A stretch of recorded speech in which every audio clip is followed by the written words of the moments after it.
ایک دن منع میں قیام کے بعد اگلا سفر اگلی رات یا الگ صبح شروع ہو جاتا ہے میدان عرفات کی طرف، جو اصل میدان حج ہے، جہاں گھڑی بھر بھی نہ ٹھہریں تو حج ادا نہیں ہوتا۔ یہ میدان عرفات، جس کے بارے میں مختلف روایات ہیں کہ شاید وہ جگہ ہے جہاں حضرت آدم و حوا کی ملاقات ہوئی تھی، یا وہ میدان ہے جہاں روز محشر سب انسانوں کو جمع ہونا ہے اور میزان لگنی ہے۔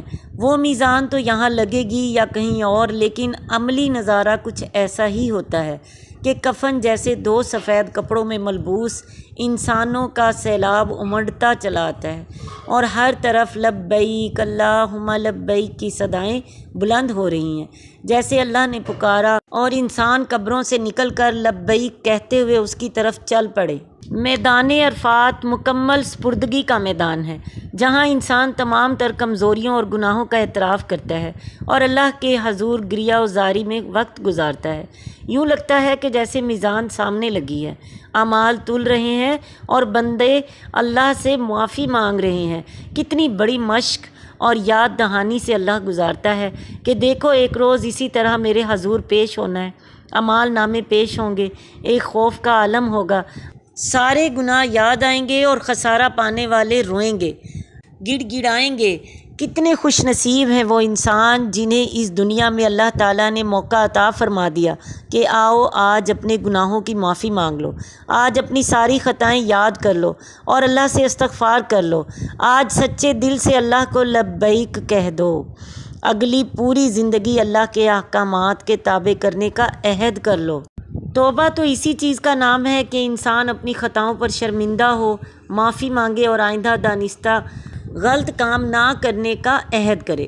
لیکن کتنے لوگ اسی روح کے ساتھ میدان عرفات میں حاضر ہوتے ہیں، کتنے اپنے گناہوں کا سارا کھاتا صاف کرا کے لوٹتے ہیں، اور اس سے بھی بڑھ کر کتنے وہ ہیں جو صحیح معنوں میں پوری زندگی اللہ کی فرما برداری میں گزارنے کا عہد کر کے لوٹتے ہیں۔ نیز کتنے وہ مقربین ہوتے ہیں جو نہ صرف اپنی زندگی اللہ کی اطاعت میں گزارنے کی نیت کرتے ہیں، بلکہ اس کے ساتھ ساتھ اللہ کی زمین پر بھی اللہ کا نظام نافذ کرانے کی جدوجہد کا عہد کرتے ہیں، جن کی غیرت ایمانی اتنی بیدار ہو جاتی ہے کہ وہ اللہ کے قوانین کو پامال ہوتے ہوئے نہیں دیکھ سکتے۔ حضرت ابراہیم علیہ السلام کی طرح، حضرت موسیٰ علیہ السلام کی طرح، حضرت محمد صلی اللہ علیہ وسلم کی طرح۔ ہاں، یہ میدان عرفات بھی تمام انبیاء کی حاضری کا امین ہے۔ کیا وہاں حاضر ہونے والے انبیاء کی سنت کو بھی یاد رکھتے ہیں اور پورا کرنے کا عہد کرتے ہیں؟ سورج ڈھلتے ہی میدان عرفات سے کوچ شروع ہو جاتا ہے۔ یہ کوچ کا وقت رکت آمیز وقت ہوتا ہے، جب بندوں کی عاجزی اپنے عروج پر ہوتی ہے، ایک بے قراری اور آہ و بقا کا عالم ہر طرف طاری ہوتا ہے، خوف اور امید کی کیفیت سارے عالم پر طاری ہے، لوگ چلتے جا رہے ہیں اور دعائیں مانگتے جا رہے ہیں۔ 35 سے 40 لاکھ افراد کو بیک وقت کوچ کرنا ہے، اور یہ مرحلہ بھی بہت صبر آزما ہے، لیکن آفرین ہے منتظمین پر جو بہت سلیقے سے سارے حج کو کنٹرول کرتے ہیں۔ کئی گھنٹے بسوں میں بیٹھنا ہے، باری آئے گی اور منٹوں کا سفر گھنٹوں میں طے ہوگا۔ اگر ہمت والے ہیں تو پیدل اعظم سفر ہو جاتے ہیں، اور اگلا پڑاؤ مزدلفہ ہے، ایک کھلا میدان جو عرفات کی سرحد سے لے کر منی کی سرحد تک پھیلا ہوا ہے۔ پہاڑی علاقہ، پتھریلا میدان، جگہ جگہ چھوٹے پہاڑی ٹیلے اور بیچ بیچ میں میدان، یہاں حجاج کو رات گزارنی ہے۔ نبی کریم صلی اللہ علیہ وسلم نے یہاں آ کر مغرب اور عشاء کی نمازیں ملا کر ادا کی تھیں۔ یہی عمل دہرایا جاتا ہے۔ اس کے بعد حکم یہ ہے، فَإِذَا قَضَيْتُم مَّنَاسِكَكُمْ فَاذْكُرُوا اللَّهَ كَذِكْرِكُمْ آبَاءَكُمْ أَوْ أَشَدَّ ذِكْرًا۔ پھر جب اپنے حج کے ارکان ادا کر چکو تو جس طرح پہلے اپنے آباء و اجداد کا ذکر کرتے تھے، اس طرح اب اللہ کا ذکر کرو، بلکہ اس سے بھی بڑھ کر ذکر کرو۔ عرفات اور منی کی طرح کوئی جگہ کسی کے لیے مخصوص نہیں ہے۔ معلمین کی ذمہ داری ختم، کوئی خیمہ ہے نہ کوئی چھت، یہاں رات کھلے آسمان تلے گزارنی ہے۔ صرف یہی نہیں بلکہ عورتوں اور مردوں کے لیے کوئی جگہ بھی مخصوص نہیں ہے، جس کو جہاں جگہ ملے لیٹ جائیں۔ عجب عبادت ہے مزدلفہ میں، پتھر ہیں، گندگی ہے، کھلی جگہ ہے، مگر یہیں سونا ہے اور رات گزارنی ہے۔ گویا عبادت کی اصل روح اللہ کی اطاعت ہے۔ اس کچی زمین پر سونے کا بھی ویسا ثواب ہے جیسا کہ نماز پڑھنے اور ذکر کرنے کا۔ کیا تھا اگر اللہ تعالیٰ واپس بھی منع میں آ جانے کا حکم دے دیتے، کم از کم رات گزار لیتے، لیکن اس کا حکم اور پیارے نبی صلی اللہ علیہ وسلم کی سنت یہی ہے کہ مزدلفہ میں رکا جائے۔ مومنین اس سنت کی ادائیگی اسی ذوق و شوق سے کرتے ہیں اور ہر ایک جلد از جلد مزدلفہ پہنچ کر مناسب جگہ کی تلاش کرتا ہے۔ نماز کے بعد جب لیٹتے ہیں تو عجب نیند آتی ہے۔ مزدلفہ کی نیند عجب نیند ہوتی ہے، اگرچہ بستر نہیں، تکیہ نہیں، زیادہ سے زیادہ چٹائی ہے یا چادر جو اوپر اوڑھ رکھی ہے۔ جیسے مزدور جب ٹوٹ کر مزدوری کرتا ہے تو سونے کے لیے گدوں کی ضرورت نہیں ہوتی، نیند نہ آنے کی شکایت نہیں ہوتی۔ یہ تو تن آسان عمرہ کے مسائل ہیں۔ نیند کے لیے گولیوں کی ضرورت بھی ہوتی ہے اور ایئر کنڈیشنز کی بھی، جبکہ نبی صلی اللہ علیہ وسلم اور صحابہ کرام رضوان اللہ علیہ مجمعین نے تو مزدوروں کی جفا کشی والی زندگی گزاری۔ نماز کے بعد جب لیٹتے ہیں تو عجب نیند آتی ہے۔ مزدلفہ کی نیند عجب نیند ہوتی ہے، اگرچہ بستر نہیں، تکیہ نہیں، زیادہ سے زیادہ چٹائی ہے یا چادر جو اوپر اوڑھ رکھی ہے۔ جیسے مزدور جب ٹوٹ کر مزدوری کرتا ہے تو سونے کے لیے گدوں کی ضرورت نہیں ہوتی، نیند نہ آنے کی شکایت نہیں ہوتی۔ یہ تو تن آسان عمرہ کے مسائل ہیں۔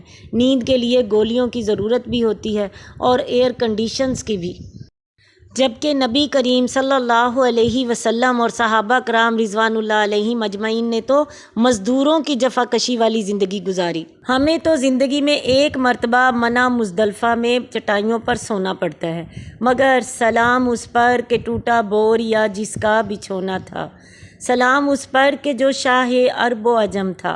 اور جسم مبارک پر چٹائیوں کے نشان دیکھ کر صحابہ کرام بھی آبدیدہ ہو جاتے تھے۔ اللہ کیا نظام تربیت ہے! اس کے ساتھ ساتھ مزید غور کریں تو اللہ اور اس کے رسول صلی اللہ علیہ وسلم نے تقویٰ اور فلا رفث ولا فسوق ولا جدال فی الحج کی شرائط لگا کر ماحول کو پہلے بھی پاکیزہ کر رکھا ہے۔ اندھیری رات میں کھلے آسمان کے نیچے بغیر حفاظتی انتظامات کے عورتیں اور مرد پڑے ہیں، لیکن کیا مجال ہے کہ کوئی برا خیال بھی دل میں آتا ہو یا کسی کو کسی بھی طرح کا خوف ہو۔ کئی مرتبہ دل میں خیال آتا ہے بھلا اللہ تعالیٰ عورتوں کو استثناء دے دیتا، صنف نازک سے اتنی مشقت نہ کرواتا اور خصوصاً منع، عرفات، مزدلفہ، رمہ، جمرات اور حج کے مخصوص دنوں میں طواف سبھی مخلوط اور مشکل ترین افعال ہیں۔ یہ اختلاف رائے موجود رہتا ہے کہ عورتوں کو شامل کیا جائے یا نہیں، لیکن حج ایک ایسی طویل تربیت گاہ ہے جہاں اللہ نے خواتین کو کہیں بھی استثناء نہیں دیا۔ منع کے خیمے ہوں یا مزدلفہ کی کھلی چھت اور سعی، تو سنت ہی حضرت حاجرہ علیہ السلام کی ہے۔ گویا اللہ تعالیٰ کو عورتوں کے لیے بھی محنت اور مشقت پسند ہے کہ وہ بھی عیش کوش نہ رہیں، سخت جان ہوں اور کچھ نہ کچھ سختیاں برداشت کرنے کی طاقت رکھتی ہوں۔ حج ایک ایسی انفرادی عبادت گاہ ہے، تربیت گاہ ہے، جس میں کوئی لیکچر، کوئی درس اسٹڈی سرکل نہیں ہوتا، صرف خطبہ عرفات ہوتا ہے جس کو سب لوگ نہیں سن سکتے۔ البتہ علماء حضرات جس گروپ میں موجود ہوں انفرادی طور پر درس وغیرہ کا اہتمام کرتے رہتے ہیں، ورنہ یہ حج کا جزو نہیں ہوتے۔ حج کی ساری تربیت کا دار و مدار قرآن پاک کی آیات اور نبی کریم صلی اللہ علیہ وسلم کے احکامات پر مشتمل ہے، جو 1.5 صدی سے چلی آ رہی ہے، اور وہ اتنی جامع اور اتنی مکمل ہے کہ آج تک اسی طرح موجود ہیں جیسے تب تھیں۔ سبحان اللہ العلیم الحکیم۔ بلکہ اسلامی تحریکوں کو مناسک حج کی روشنی میں اپنا نظام تربیت مزید بہتر اور مؤثر بنانے پر توجہ دینی چاہیے، اور محض درسوں اور لیکچروں کی بجائے ایسی عملی تربیت کو بھی اہمیت دینی چاہیے، نہ صرف مردوں کے لیے بلکہ خواتین کے لیے بھی، اور آج کی مادیت پرستی کا توڑ کرنے کے عملی طریقے سوچنے چاہیے۔ رات مزدلفہ میں گزار کر طلوع فجر کے ساتھ ہی منع واپسی کا سفر شروع ہو جاتا ہے۔ اکثریت مزدلفہ سے منع پیدل ہی سفر کرتی ہے۔ عجیب منظر ہوتا ہے، تھکے ہارے بھولے بھٹکے لوگ چل رہے ہیں اور چلتے چلے جا رہے ہیں۔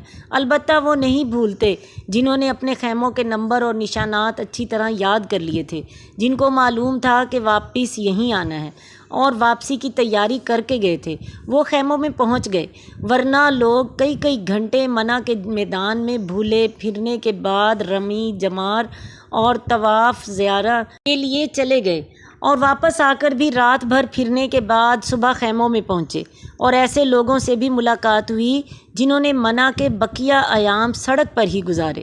گویا آج کے دور میں حاضر دماغی اور ذہانت بھی مومن کی ضرورت ہے، اور اللہ تعالیٰ اس مشق سے بھی گزارتا ہے۔